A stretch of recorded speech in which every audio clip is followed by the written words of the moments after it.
Bom, agora que a gente já viu como a laringe está estruturada, seja cartilagens, ligamentos, membranas, como se formam então as várias regiões da laringe, como que essas pregas vocais são movimentadas, né? Então, através da ação dos vários músculos intrínsecos, é importante agora que a gente fale da inervação e da vascularização da laringe.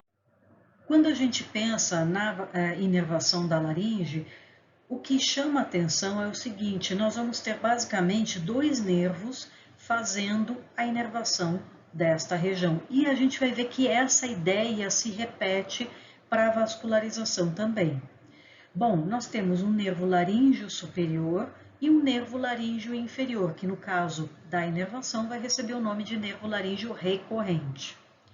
O que acontece? Tanto o nervo laríngeo superior como o nervo laríngeo recorrente são ramos do nervo vago. Eles são originados do nervo vago, que vai passar pela bainha vasculonervosa junto com a artéria carótida e a veia jugular interna, e durante esse seu trajeto, na altura do osso hioide, ele emite um nervo que recebe o nome de nervo laríngeo superior, tanto à direita como à esquerda, e esses nervos laríngeos superiores se projetam para a linha média, então indo em direção à própria laringe.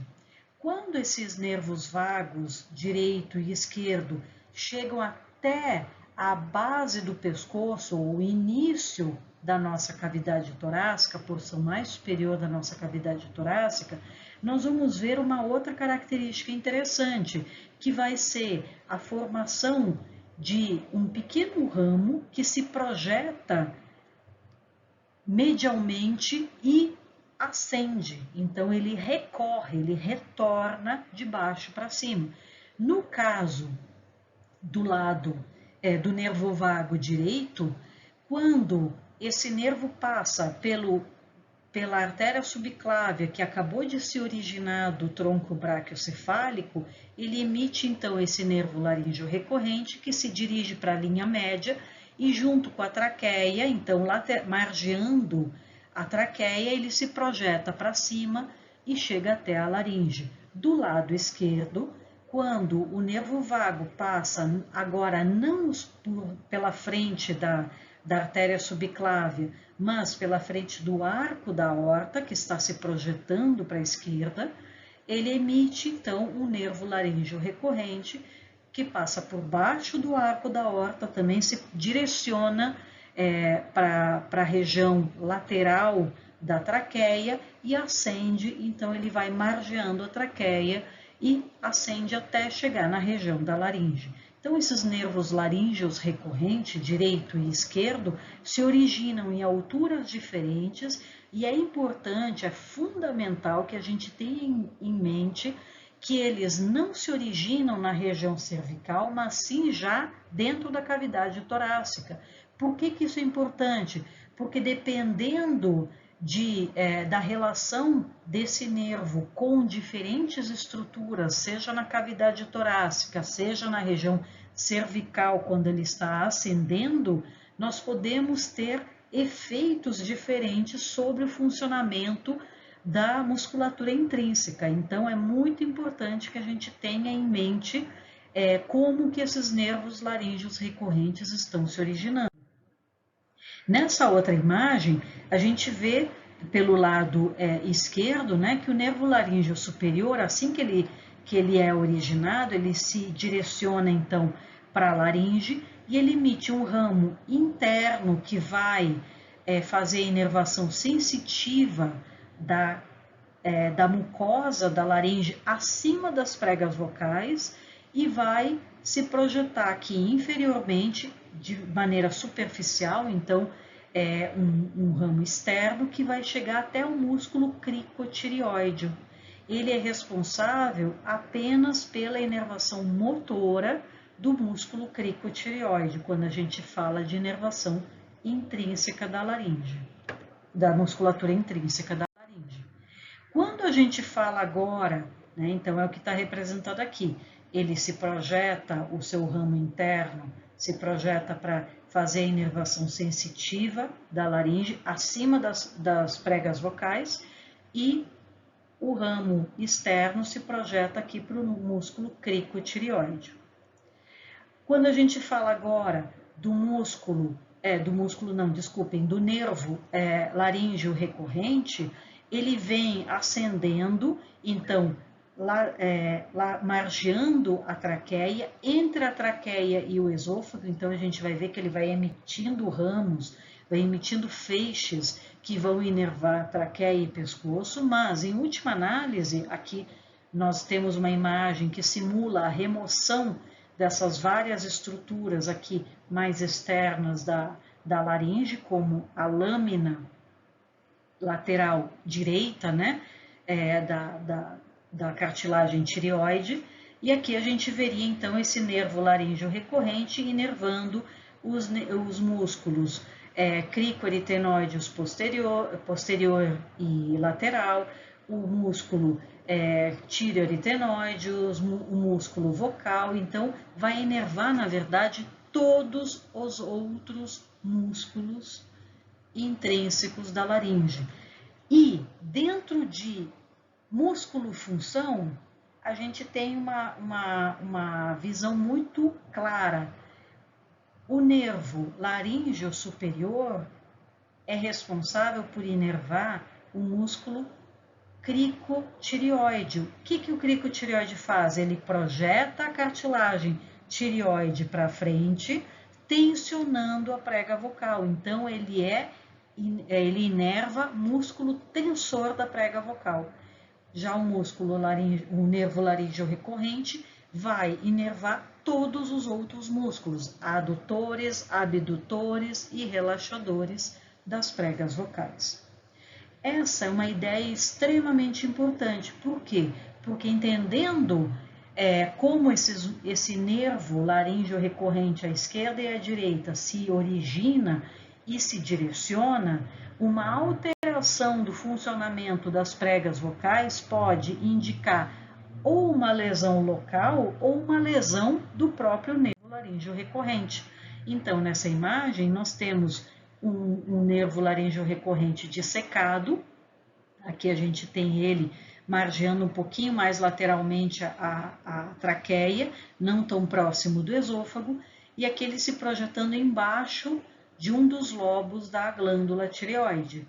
Aqui nessa figura, como se a gente tivesse retirado o lobo da glândula tireoide, nós veríamos ele se projetar aqui por baixo dessa musculatura e ele faria toda a inervação motora desses músculos, adutores, abdutores e relaxadores das pregas vocais. Além disso, faz a inervação sensitiva da mucosa da laringe abaixo das pregas vocais. Então, nós temos uma separação muito clara acima das pregas vocais.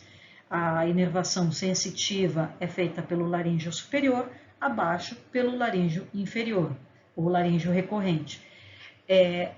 Músculo tensor das pregas vocais, laríngeo superior, laríngeo recorrente, todos os outros. Isso é fundamental porque se às vezes nós vemos numa análise de um paciente que apresenta rouquidão, por exemplo, nós olhamos numa laringoscopia e vemos que existe paralisia de um dos lados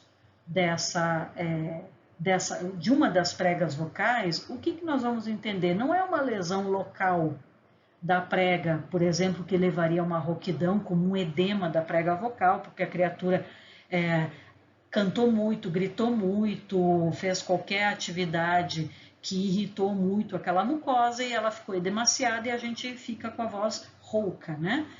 Mas no caso da paralisia de uma das pregas vocais, indica não uma lesão local, até porque a gente vê se tem edema, se tem uma lesão local, mas indica uma possível alteração de funcionamento daquele nervo laríngeo recorrente. E essa lesão ou essa alteração pode ser feita ou por uma lesão num acidente ou compressão, por exemplo. Então, a compressão poderia ser uma massa tumoral, por exemplo, crescendo na região do pescoço, comprimindo aquele nervo laríngeo recorrente, ou uma massa tumoral no mediastino, a gente vai estudar as estruturas do mediastino depois, uma massa tumoral no próprio pulmão, ou alguma região que esteja comprimindo aquele nervo laríngeo recorrente assim que ele surge.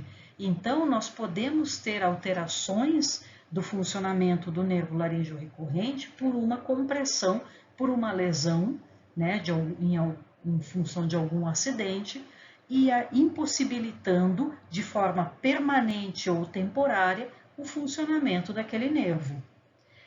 Antigamente, existiam alguns indivíduos que tinham problemas depois de uma rouquidão permanente quando se submetiam a cirurgias de tireoidectomia, de remoção da glândula tireoide, porque o nervo laríngeo recorrente passa por baixo dos lobos da glândula tireoide. E se a pessoa errasse no procedimento e lesionasse uma porção ou totalmente esse nervo, ela teria a paralisia daquela prega vocal. Se a paralisia for dos dois lados, o que vai acontecer? Isso é um processo extremo que, para nossa felicidade, não ocorre mais em termos de erros cirúrgicos, ou pelo menos não deveria acontecer, onde se nós retirarmos a inervação do nervo laríngeo recorrente, tanto do lado esquerdo como do lado direito, por um erro absurdo durante uma cirurgia, o que aconteceria? Nós não teremos mais nenhum músculo intrínseco adutor, abdutor ou relaxador funcionando. Nós temos apenas o tensor. E como toda a modulação da posição das nossas pregas vocais se dá não pela ativação de um músculo, mas pela ativação maior ou menor de todos os músculos ao mesmo tempo, o que acontece é que a gente vai ter apenas o tensor funcionando. O tensor funcionando faz com que essas pregas acabem se aproximando e ficando extremamente unidas. E as aritenoides, as cartilagens aritenoides também unidas. O que acontece numa situação dessa? Não passa mais ar. O ar não passa, a pessoa não fala e a pessoa não respira. Então, numa situação extrema dessas, que hoje poderia acontecer num acidente de automóvel, em alguma outra situação extrema, né, momentânea, levaria a compressão ou a lesão até permanente dos dois nervos, e aí a pessoa tem que passar por uma traqueostomia, porque não passa mais ar. Se ela não tiver a traqueostomia ou uma cricotiroidostomia, ela não tem mais a passagem de ar, ela não fala, ela não respira e ela morre. Aqui nessas outras imagens, a gente tem uma vista um pouco diferente. Então, aqui a gente está vendo a partir da faringe, da laringofaringe, aberta numa vista posterior, de posterior para anterior, vendo aqui a raiz da língua, a cartilagem epiglote, aqui uma parte da parede lateral da faringe, né, da porção laríngea da faringe, o ádito da laringe, e aqui como se eu tivesse a mesma situação, só que sem a mucosa que está revestindo essa região toda. Então, aqui tem um outro detalhe que é importante a gente lembrar. O ramo interno do nervo laríngeo superior, quando ele se projeta, ele vem aqui para essa porção mais interna, né, abaixo da mucosa, para inervar essa mucosa toda, fazer a inervação sensitiva. E esse nervo, ele encontra, então as fibras desse nervo se encontram com o nervo laríngeo recorrente, aqui vindo por baixo, então, do lobo da glândula tireoide, passando aqui por baixo, entre a cartilagem cricoide e a cartilagem tireoide, e se encontram nessa região. Então, tanto do nervo laríngeo superior como do laríngeo recorrente vão se encontrar nessa região. E essa região vai ser importante para que esse nervo laríngeo recorrente emita fibras para inervar esses músculos intrínsecos aritenoides, os cricoaritenoides e os demais que estão um pouco mais anteriores. Então, é uma região onde ele emite essas fibras que vão inervar os vários músculos adutores, abdutores e relaxadores das pregas vocais. Que região é essa? Vamos voltar a colocar a mucosa por cima. Essa região entre a cartilagem tireoide e a cartilagem cricoide, né, o próprio ádito lateral, o próprio ádito da laringe, é quem? É a região do recesso piriforme. Então, essa região do recesso piriforme sem a mucosa é um ponto onde nós vemos uma inervação muito grande. São os ramos do nervo laríngeo superior, daquele nervo interno do nervo laríngeo superior, se encontrando, se aproximando das projeções do nervo laríngeo recorrente. O que é importante? Nós temos dois pontos onde às vezes existe acúmulo de alimento ou se prende algum alimento entre a nossa cavidade oral e a nossa faringe. O primeiro é a valécula que fica entre a cartilagem epiglote e a própria língua, né? Que ela é delimitada por ligamentos glossoepiglóticos, mediana e laterais. Então, as valéculas estão exatamente atrás da língua. Por um exemplo muito claro, às vezes um grão de arroz prende atrás da língua, a gente sente ele. A gente remove ele bebendo algum líquido. Ou às vezes a gente resolve tomar algum comprimido, né, algum remédio sem água ou sem líquido. E diz, vou tomar assim, com a própria saliva. Não é suficiente, ele fica preso atrás da língua, preso na valécula. Existe uma outra situação, que é mais comum com a espinha de peixe. A espinha de peixe, se ela for engolida, ela pode acabar se prendendo aqui nesse recesso piriforme. Ele a gente vai ver na próxima parte da aula, que ele é um recesso importante para o processo de deglutição. Só que a espinha do peixe pode ficar presa ali. Então a gente sente ela cutucando a garganta, cutucando a faringe, mas não consegue pegar ela.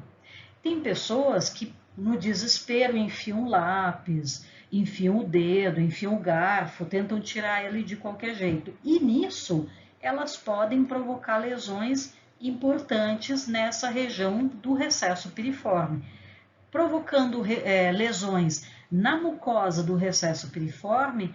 Essas lesões podem atingir algumas dessas terminações nervosas e a pessoa perder um funcionamento de alguns dos músculos de maneira temporária, por exemplo, ou até permanente se for uma lesão profunda, o que é mais difícil. Por isso que a orientação sempre entalou com a espinha do peixe, comeu pão ou batata, que é aquela receita da avó, né? Não saiu, posto de saúde, hospital. Não tente tirar com lápis, com qualquer coisa, né? Que tiver à mão, porque vai promover uma lesão potencialmente grave. Então, a gente tem essa inervação importante nessa região do recesso piriforme.